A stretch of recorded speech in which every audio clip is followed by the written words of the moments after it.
السلام عليكم ورحمة الله وبركاته. تعالوا نشوف الجمال والحلاوة ديت معمولة كيف. قشطة يا قشطاطة، حلاوة القشطة اسمها قشطة. قشطة وهي قشطة. اللهم صل على سيدنا محمد. عسل والله. تعالوا نشوف خبرية. تعالوا نشوف عملنا الحلاوة دي كيف مع بعضينا. نصلي بينا على النبي قبل ما نبدأ، وتعالوا نشوف المكونات. اللهم صل على النبي. صل على النبي الأول عشان نبدأ. ادينا معانا 3 بيضات، وكوباية سكر مطحونة بودر او حبيبات خفيفة عادي، وكوباية دقيق، ونزلنا بيها بظرفين فانيليا. وبعد كده عادي بمضرب يدوي، وما انا بقول لكم ايه الحاجات الموجودة في البيت. وبعد كده هننزل بايه؟ بالكوباية السكر او كوباية الا ربع سكر. وبعد ما فتح كده الخليط معانا، هننزل بكوبايه الا ربع من الدقيق، ما نحطش الربع الاخراني، بربع ايه الدقيقه ما تاخدهاش كلها. وننزل بمعلقه بيكو باودر وسنه ملح ومعلقه خل، معلش ما صورتش. لازم. وبعد كده نفضل نخلط كده على طول لما نخلي القوام كريمي وجميل. هندهن الصينيه كده زي ما انتم شايفين ماده دهنيه، ونبطنينها بالدقيق زي حكايه الكيكه، ونطلع الهواء منها كده ده ضربتين كده. وبعد كده احنا كنا مسخنين الفرن وحطيناها. ادينا كوبايه سكر. هنعمل كريم كراميل اديكم زي ما انتم شايفين. وهننزل بكوبايه ومعها معلقه ونص من النشا.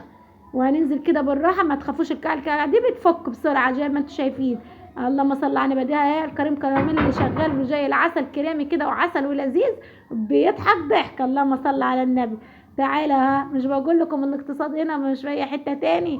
وهننزل هنا على القشطاطه وهي سخنه كده هننزل بكوبايه لبن زي ما انتم شايفينها، كوبايه لبن دافيه عاديه كده والنص دي يبقى كوبايه ونص من الحليب. فشربتهم بسرعه عشان هي ما فيهاش ماده دهنيه.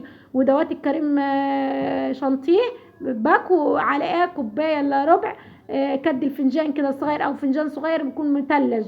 وبعد كده نخفضهم جو زي ما انتم شايفين. بعد ما خفضناهم هننزل بالكريم كراميل على القشطاطه الحلويات.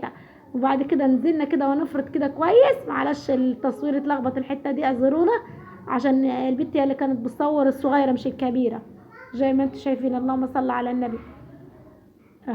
هنفرط كده لما نلاقيها السبلتوله مش راضيه تفرط معانا، بله بسيطه في ميه متلجه. وبعد كده تتفرط معاكم عادي. وبعد كده هننزل بالكراميل زي ما انتم شايفين. الحاج كريم كراميل. وبعد الكريم كراميل كنا هنشيل قد معلقه كريم كراميل كريم شانتيه معلش. وبعد كده هنجيب واحده كده وواحده كده زي ما انتم شايفين. وشافوا الحلاوه وشافوا الجمال هتعملوها مش هتسيبوها تاني. اللهم صل وسلم على سيدنا محمد. ما تنسوناش في اللايك والاشتراك للقناه اللي يوصل لهنا. مع السلامة. والله لازم تجربوها ان شاء الله، جميلة وتعجبكم واقتصادية. ما انا بقول لكم الاقتصاد هنا والحلاوة مش في اي حتة تاني. اللهم صل على سيدنا محمد. لايك واشتراك للقناة. مع السلامة. ما تنسوش